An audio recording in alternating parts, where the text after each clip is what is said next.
자리에서는 최수근 상병 순직 사건 및 그 외압 사건에 대한 특검법 처리를 촉구하는 기자회견을 진행하려고 합니다. 다 아시는 것처럼 최수근 상병 순직 사건 발생이 9개월이 다 되어갑니다.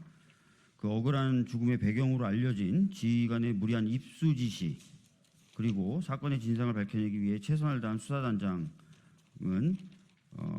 오히려 지금 항명죄로 재판을 받고 있고, 정작 사단장 및 장차관 등 순직 사건과 또 외압 사건 관련된 지휘 관계에 있었던 사람들은 아무런 책임을 지지 않고 있습니다.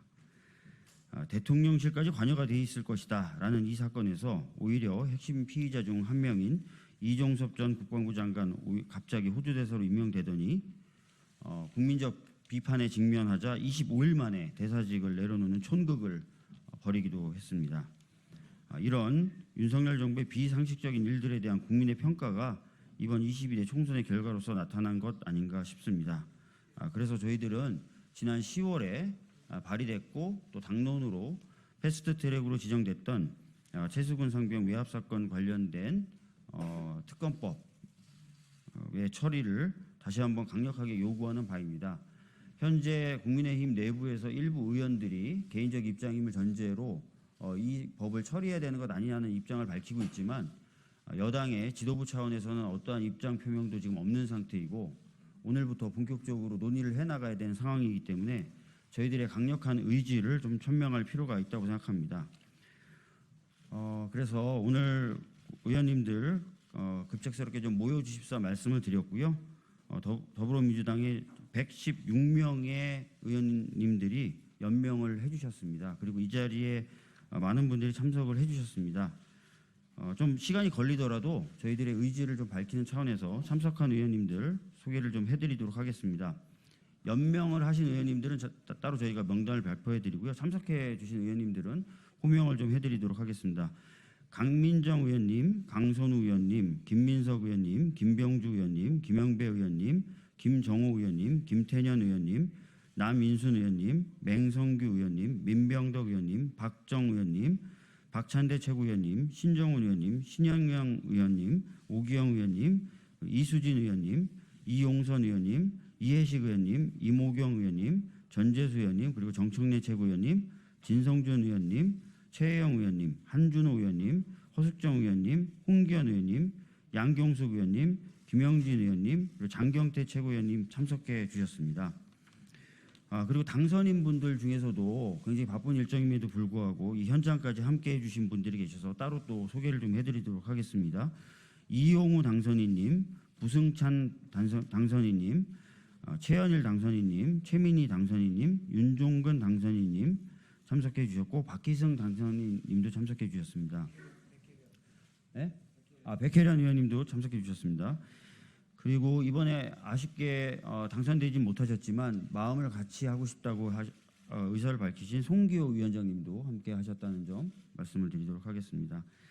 방식은 좀 기자회견 방식을 이렇게 진행을 하도록 하겠습니다. 이 자리에 함께해 주신 정청래 최고위원님과 박찬대 최고위원님이 대표로 발언을 좀 해주시고, 기자회견문 낭독을 하겠는데요. 기자회견문 낭독은 현역 의원 중에 해병대 출신이십니다. 전재수 의원님, 그리고 당선인 중에서는 이 사건에 지속적으로 관심을 가져오셨던 부승찬 당선인님이 기자회견을 읽어주시겠습니다. 참고로 말씀드리면 저는 해병대원 사망사건 관련된 TF 단장을 맡고 있는 박주민입니다. 정작 제 얘기를 안 해가지고요. 자, 그러면 두 분 최고위원님 말씀 연이어 듣고 그다음에 기자회견문 낭독으로 들어가겠습니다. 정청래 최고위원님 모시겠습니다. 네, 정청래입니다. 이번 총선은 정권 심판 선거였고 국민 승리 선거였습니다.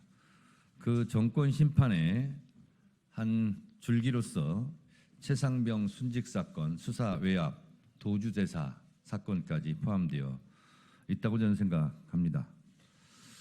수사받아야 될 사람들이 공천장을 받고 총선에 출마를 했습니다. 국민들의 화를 더 돋구었다고 생각합니다. 민주당은 최상병 특검법을 반드시 21대 국회 임기 안에 통과시킬 것입니다. 윤석열 대통령의 수용 여부가 총선 민심 수용 여부의 바로미터라고 생각합니다. 최상병 특검법을 거부한다는 것은 어쩌면 총선 불복이다라는 생각을 갖게도 할 것입니다. 국민이 원하는 최상병 특검법 국회에서 통과되면 윤석열 대통령은 거부권 남발 버릇을 고치시고 국민의 준엄한 명령에 따라 수용하시기 바랍니다.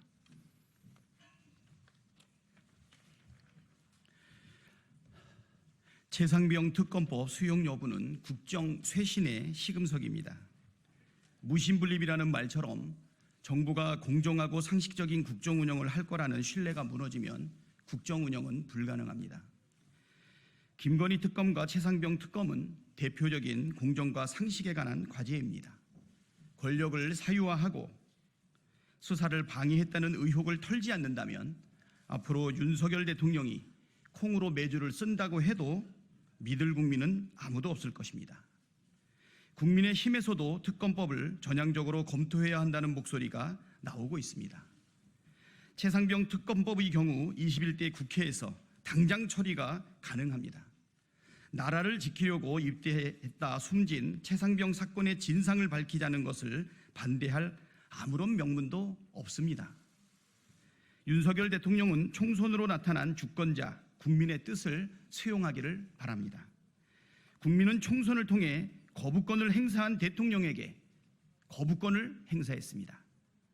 또다시 국민의 뜻을 거부하려 든다면 그때는 정말로 파국을 맞게 될 뿐입니다. 윤석열 대통령과 국민의힘은 최상병 특검부터 즉시 수용하겠다고 국민께 밝히십시오.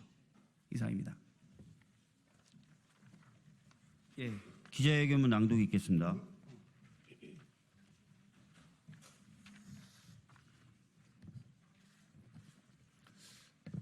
해병대 병장 출신 전재수 의원입니다.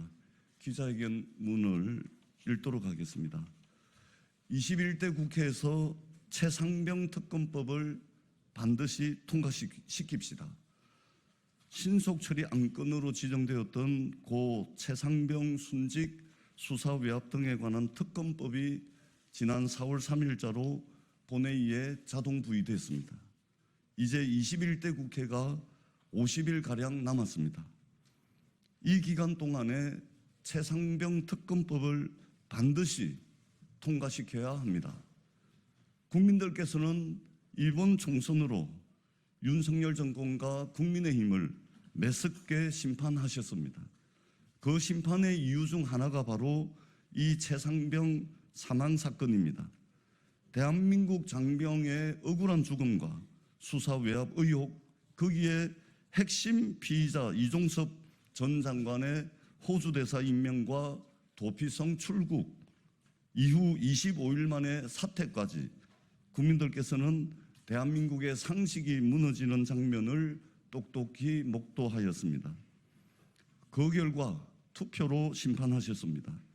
국민을 두려워하지 않고 국민을 우습게 알고 국민을 무시하는 윤석열 정권에게 국민이 여기 있다는 것을 보여줬고 국정기조를 바꾸라 명령하셨습니다. 국회도 이러한 민심을 받들어야 합니다. 윤석열 대통령실은 총선 참패 이후 국민의 뜻을 겸허히 받들겠다며 국정을 쇄신하겠다 말했습니다. 국민의힘 역시 국민의 해초리 겸허히 받들겠다고 말했습니다.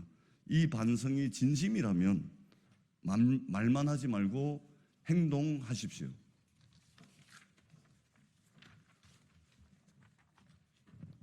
당선인 부승찬입니다. 국민의힘에게 요구합니다. 21대 국회에서 최상병 특검법을 여야 합의로 통과시킵시다. 윤석열 정권과 국민의힘에게 주어진 마지막 기회입니다. 만일 이 기회를 차버린다면 총선 패배가 아니라 더 큰 국민의 심판을 받게 될 것입니다. 정녕 민심을 무겁게 받아들인다면 지금 당장 통과 협조에 나서십시오. 김진표 국회의장님께도 간절히 부탁드립니다. 김진표 국회의장님께서는 지난 6월 임시회 개회사에서 총선 후 50일 남짓의 시간을 하루도 허투루 보내지 않겠다. 마지막 날까지 철저히 임하겠다고 하셨습니다. 이 시기를 훗날 21대 국회의 전성기였다고 말할 수 있을 정도로 준비하겠다고 말씀하셨습니다. 최상병 특검법을 처리하는 것이 그 말을 실천하는 일입니다. 훗날 이 기간이 21대 국회의 전성기였다 생각할 수 있도록 본회의 안건으로 상정시켜 주십시오. 최상병 특검법을 본회의에서 통과시키느냐 마느냐는 21대 국회가 할 일을 하는 국회였는가 아닌가의 기준이 될 것입니다.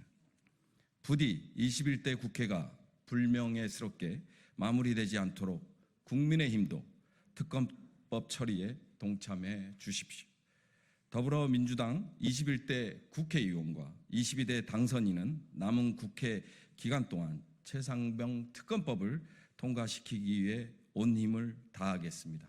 2024년 4월 15일 이상 기자회견을 마치겠습니다.